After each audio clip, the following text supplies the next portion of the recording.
सुप्रभात सभी को। मेरा नाम अजित बिष्ट है। मैं कक्षा 6 का छात्र हूँ। आज मैं आप सभी के सामने गणतंत्र दिवस पे 2 शब्द कहना चाहता हूँ। 26 जनवरी का दिन भारतीय के इतिहास में विशेष महत्व रखता है। 26 जनवरी 1950 को ही भारतीय संविधान लागू किया गया था, जिसके पश्चात हर साल 26 जनवरी को गणतंत्र दिवस के रूप में मनाया जाता है। इस दिन भारतीय अधिनियम एक्ट को हटाकर भारतीय संविधान को लागू किया गया था। 26 जनवरी के दिन नई दिल्ली में सांस्कृतिक कार्यक्रमों का आयोजन किया जाता है। इस दिन स्कूल, कॉलेजों व सरकारी स्थानों में भी तिरंगा फहराया जाता है। रैलियां निकालकर नारे लगाए जाते हैं और वीर सपूतों को याद किया जाता है। गणतंत्र दिवस के दिन अलग अलग भारतीय की तीनों सेनाएं जल, थल, नभ गणतंत्र दिवस समारोह में भाग लेते हैं और राष्ट्रीय ध्वज तथा राष्ट्रपति को सलामी देते हैं। भारत की आज़ादी के बाद 9 दिसंबर 1947 को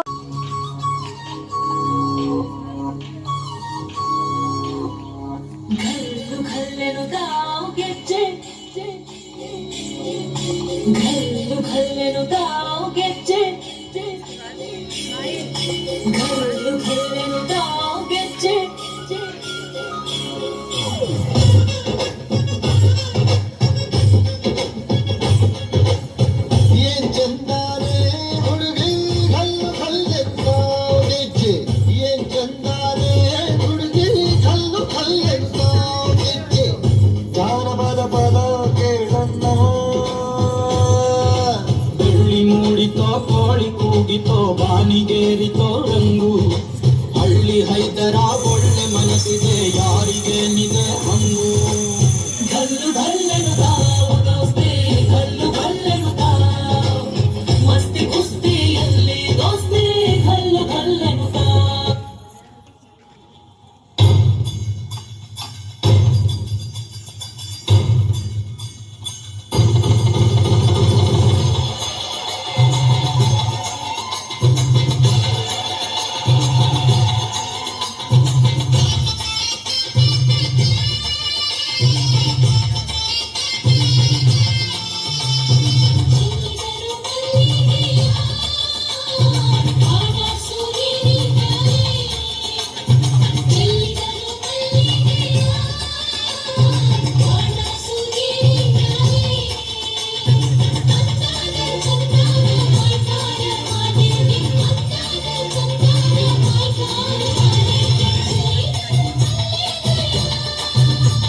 ना पूछो जमाने से कि हमारी क्या पहचान है।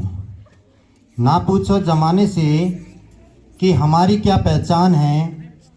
हमारी तो एक ही पहचान है कि हम हिंदुस्तानी हैं, हम हिंदुस्तानी हैं। अनेकता में एकता, यही हमारी पहचान है। इसलिए मेरा भारत देश महान है, मेरा भारत देश महान है। तो सभी एक साथ जोर से भारत माता की, भारत माता की, भारत माता की। सभी बच्चों से निवेदन करूंगा कि सभी बच्चे अपने अपने स्थान पर विद्यालय के आदरणीय प्राचार्य महोदय जी, आदरणीय सभी विद्वान शिक्षकगण, आदरणीय सभी मेरे प्यारे साथी और मेरे प्यारे बच्चों, आज आप सभी भली भांति विदित है कि आज हम यहाँ पर क्यों एकत्रित हुए हैं। आज हम यहाँ पर गणतंत्र दिवस मनाने के लिए एकत्रित हुए हैं। तो ये हमारा संविधान जब से लागू हुआ तब से आज तक का 74वां 74th गणतंत्र दिवस यानी रिपब्लिक डे मना रहे हैं। सो बच्चों, गणतंत्र शब्द से हमें पहले परिचित होना बहुत आवश्यक है। ये गणतंत्र शब्द है क्या और कहाँ से आया। तो इसकी शुरुआत बच्चों, जब ब्रिटिश शासन हमारे देश में था तो हमारे देश में बहुत छोटे छोटे कॉलोनियां थी, उपनिवेशक थे, और वो सभी की सभी कॉलोनियां ब्रिटिश शासन के अधीन में थी। यानी कहें तो पूरा भारत, पूरा हिंदुस्तान उन ब्रिटिश शासकों के अंडर में काम करते। यानी जो जैसा कानून हम पर लागू करते, हम पर थोपते, उसी को अकॉर्डिंग हमें अपना जीवन जीने के लिए मजबूर होना। जिस रास्ते से हमें जाना है उस रास्ते से हमें जाना है। हमें किस तरीके के अधिकार हमें दिए जा रहे हैं, हमें कितना अधिकार दिया जा रहा है, कितना अन्न हम अपने घर में रख सकते हैं, ये सब के सब उन्होंने हमने कानून। इसी के साथ साथ में कुछ स्वतंत्र राज्य थे, वो देसी रियासतें थी।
या कुछ हमारी ओर से भी शायद कुछ कमी हो सकती है कि हमने आपको उस तरीके से प्रोत्साहित नहीं किया, तो शायद आपके पास फ्लैग भी नहीं मुझे दिखे आज।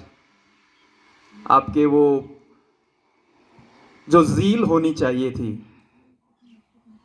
क्योंकि पूरा का पूरा हमारा जो कार्य है वो हमारे मनोभाव और हमारे उत्साह से ही झलकना चाहिए।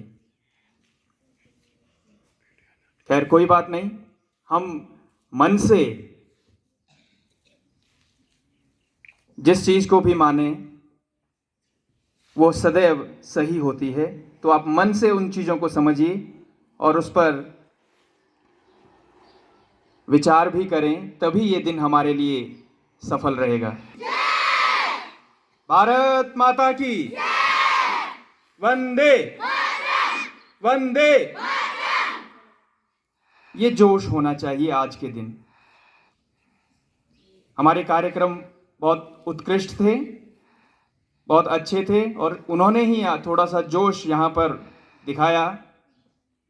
लगा कि हाँ कुछ कार्यक्रम हो रहे हैं, हालांकि कुछ कोविड एसओपी थी इसलिए हम मजबूर थे बेटा। आजकल आप जान रहे हैं पिछले 2-3 सालों से कुछ ऐसे हमारे सामने परिदृश्य हुए हैं। कोविड ने हमारे सामने ऐसी समस्या खड़ी की है कि हम ज़्यादा लोगों को गैदर भी नहीं कर सकते हैं। तो धीरे धीरे वो चीज़ें स्मूथ हो रही है और हम अपने जो राष्ट्रीय कार्यक्रम है उनको बहुत उत्साह और हर्षोल्लास के साथ मना रहे हैं। तो आज का दिन उन सभी महापुरुषों को नमन जिन्होंने विश्व के सबसे बड़े संविधान का निर्माण किया। उन सभी महापुरुषों को नमन जिन्होंने अपने परिकल्पना के अनुसार एक ऐसे भारत के लिए ऐसी नींव रखी जिसकी परिकल्पना कोई भी विश्व का देश नहीं कर सकता है। सबको लग रहा था कि ये देश स्वतंत्र होने के बाद विखंडित हो जाएगा। जिन्होंने भी हम पर शासन किए उनको लग रहा था कि यह देश उनसे नहीं चलने वाला है, भारतवर्ष के लोगों से। लेकिन हमारी मातृभूमि में, हमारी मातृशक्ति में, हमारे लोगों में ऐसी दृढ़ संकल्पना थी, ऐसा दृढ़ निश्चय था। उन्होंने करके दिखाया कि हम एक ऐसे संविधान का गठन करेंगे जिसमें हर जाति, हर धर्म, हर बोलचाल, उनकी वेशभूषा, उनकी पूरी कल्पना, उनकी सोच तक उन्होंने समझा कि एक इंडिविजुअल की सोच क्या हो सकती है इस देश में, उसको भी इन्होंने इस संविधान में पिरोया।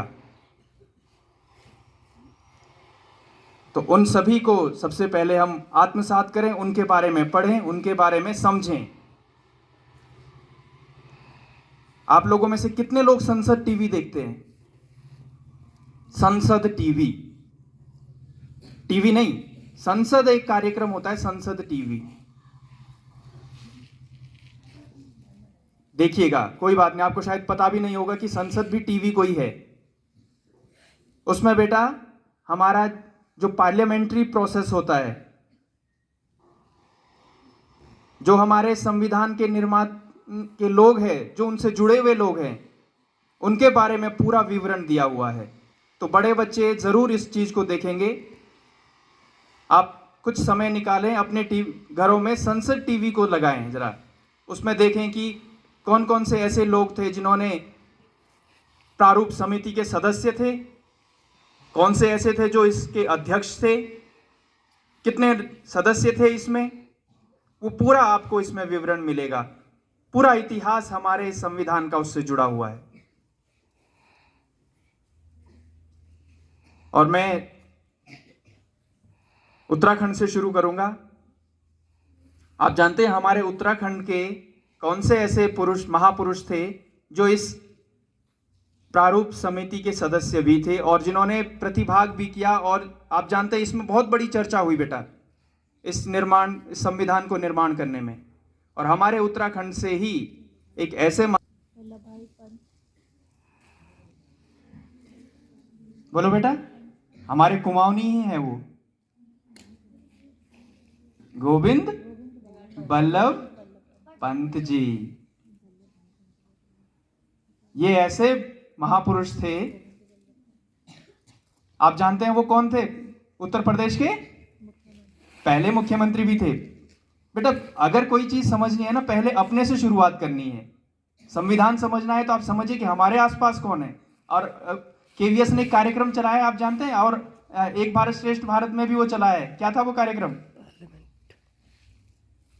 जिसमें वीर गाथा कार्यक्रम था ना एक, बेटा याद है आपको? जिसमें हम अपने चंपावत के, कुमाऊं के, गढ़वाल के ऐसे वीर सपूतों के परिकल्पना करते थे, उनके बारे में लेख लिखते थे, उनको समझते थे। Unsung heroes. तो वो भी हमारे एक ऐसे हीरोज थे। और उन्होंने 2 इंपॉर्टेंट फैक्ट रखे हैं इस प्रारूप समिति में, आपको जानना चाहिए उनके बारे में। पहला है, क्योंकि हमारा देश बहुत विविधता से भरा पड़ा था और जिसमें अल्पसंख्यक भी बहुत थे, लेकिन उनके लिए एक अलग से जब ये परिकल्पना बन रही थी तो सबका ये विचार था कि अल्पसंख्यकों के लिए अलग से कुछ बनाया जाए।